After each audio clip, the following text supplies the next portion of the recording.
5월 23일 금요일입니다. 누가복음 24장 부활과 반응이라는 주제로 말씀을 나누겠습니다. 먼저 기도로 시작하십시오. 성경을 일삼 읽기 바랍니다. 꾸준한 영성 훈련은 당신의 생을 변화시킵니다. 첫 번째, 부활과 반응. 1절입니다. 안식 후 첫날 새벽에 이 여자들이 그 준비한 향품을 가지고 무덤에 가서, 안식 후 첫날이란 일요일을 말합니다. 예수님은 금요일에 십자가에 달리시고 사흘 만에 다시 살아나셨습니다. 일요일 새벽 여인들이 향품을 바르려고 무덤에 갔습니다. 이 여인들에 대한 정보는 10절에 자세하게 나옵니다. 10절입니다. 이 여자들은 막달라 마리아와 요한나와 야고보의 모친 마리아라. 또 그들과 함께한 다른 여자들도 이것을 사도들에게 알리니라. 요한복음에 의하면 니고데모가 몰약과 침량을 섞은 향품을 가져왔습니다. 100리터라쯤 되었는데 32.7kg 정도 됩니다. 한 사람의 시신에 쓰기에 꽤 많은 양입니다. 향품은 시신의 부패를 늦추고 냄새를 제거하는 효과가 있다고 합니다. 아리마대 요셉과 니고데모가 함께 예수님의 장례를 치른 것입니다. 이 여인들은 아마도 그 모습을 보았을 것입니다. 하지만 주님을 사랑하는 마음이 너무 커 자신들도 향품을 바르고 싶었던 것 같습니다. 이 여인들이 무덤에 갔는데 예수님의 시신이 보이지 않아 걱정하고 있었습니다. 4절입니다. 이로 인하여 근심할 때에 문득 찬란한 옷을 입은 두 사람이 곁에 섰는지라. 찬란한 옷을 입은 두 사람을 보았는데 주의 천사였습니다. 천사는 두려움에 떨고 있는 여인들에게 예수님이 이미 살아나셨다는 것을 알렸습니다. 5절 6절입니다. 여자들이 두려워 얼굴을 땅에 대니 두 사람이 이르되 어찌하여 살아있는 자를 죽은 자 가운데서 찾느냐. 여기 계시지 않고 살아나셨느니라. 갈릴리에 계실 때에 너희에게 어떻게 말씀하셨는지를 기억하라. 부활신앙의 핵심은 기억에서 시작됩니다. 천사들은 무덤을 찾은 여인들에게 갈릴리에 계실 때 너희에게 어떻게 말씀하셨는지를 기억하라고 말합니다. 8절입니다. 그들이 예수의 말씀을 기억하고, 주님의 말씀을 기억할 때 두려움이 믿음으로 바뀌게 됩니다. 여인들은 두려움과 혼란에 빠졌지만 천사들의 기억하라는 촉구를 통해 말씀을 떠올리고 비로소 부활의 의미를 깨닫게 됩니다. 말씀을 마음에 새길 때 두려움이 사라지고 믿음과 소망이 회복됩니다. 예수님께서 하신 말씀을 기억하는 것, 즉 예수님의 약속과 가르침을 마음에 새기는 것이 부활신앙의 출발점입니다. 과거에 하신 말씀을 기억하고 신뢰할 때 현실의 절망과 두려움 속에서도 부활의 능력을 경험할 수 있습니다. 9절입니다. 무덤에서 돌아가 이 모든 것을 열한 사도와 다른 모든 이에게 알리니. 주님의 말씀을 기억한 여인들은 주님의 부활을 믿게 됩니다. 그리고 그 놀라운 사실을 알리러 달려갑니다. 그런데 제자들의 태도가 더 놀랍습니다. 11절입니다.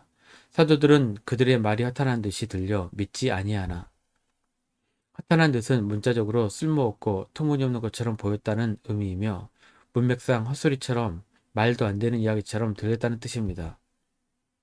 제자들은 여인들의 부활 소식을 허무맹랑하고 믿을 수 없는 이야기로 여겼습니다. 제자들 대부분 예수님의 말씀을 기억하지도 믿지도 않았기 때문입니다. 하지만 베드로는 달랐습니다. 베드로는 주님의 말씀이 기억났던지 확인하러 달려갔습니다. 12절입니다. 베드로는 일어나 무덤에 달려가서 구부려 들여다보니 세마포만 보이는지라 그된 일을 놀랍게 여기며 집으로 돌아가니라. 두 번째, 엠마오로 가는 두 제자. 13절 14절입니다. 그날에 그들 중 둘이 예루살렘에서 25里 되는 엠마오라 하는 마을로 가면서 이 모든 된 일을 서로 이야기하더라. 두 제자는 예수님의 죽음에 슬픔에 잠겨 엠마오로 가면서 예수님의 부활 소식을 들었음에도 불구하고 믿지 못했습니다.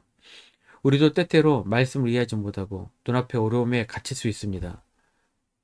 부활하신 예수님은 그들에게 나타나 성경을 통해 그리스도가 고난을 받고 부활해야 할 것을 설명해 주셨습니다. 27절입니다.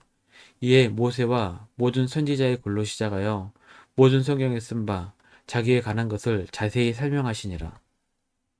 예수님의 말씀을 듣던 두 제자는 이상하게도 마음이 뜨거워짐을 느꼈습니다. 32절입니다. 그들이 서로 말하되 길에서 우리에게 말씀하시고 우리에게 성경을 풀어주실 때에 우리 속에서 마음이 뜨겁지 아니하더냐 하고. 부활의 이야기는 말씀에서 시작해서 말씀으로 끝이 납니다. 여인들도 주님의 말씀을 기억하고 부활을 믿었습니다. 엠마오로 가는 두 제자도 예수님의 말씀을 듣고 부활의 감격이 뜨겁게 타올랐고 부활의 증인이 되었습니다. 30절 31절입니다. 그들과 함께 음식 잡수실 때에 떡을 가지사 축사하시고 떼어 그들에게 주시니 그들의 눈이 밝아져 그인 줄 알아보더니 예수는 그들에게 보이지 아니하시는지라.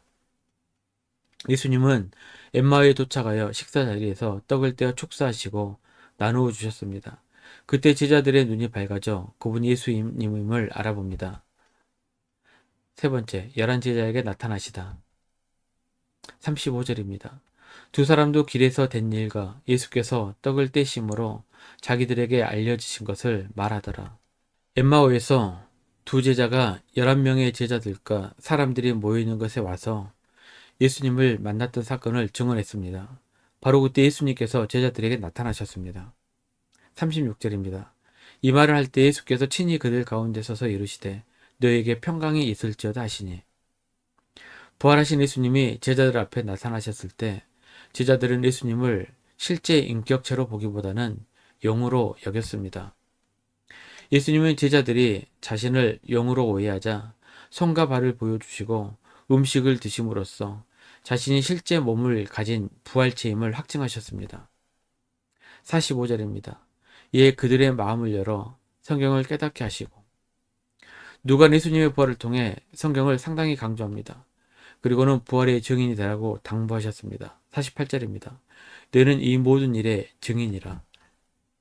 그리스도의 십자가와 부활의 증인이 되기를 당부하신 후 제자들에게 축복하시고 승천하셨습니다. 51절입니다. 축복하실 때 그들을 떠나 하늘로 올려지시니 부활과 승천을 목격한 제자들의 삶은 어떻게 변했을까요? 52절 53절입니다. 그들이 그에게 경배하고 큰 기쁨으로 예루살렘에 돌아가 늘 성전에서 하나님을 찬송하니라.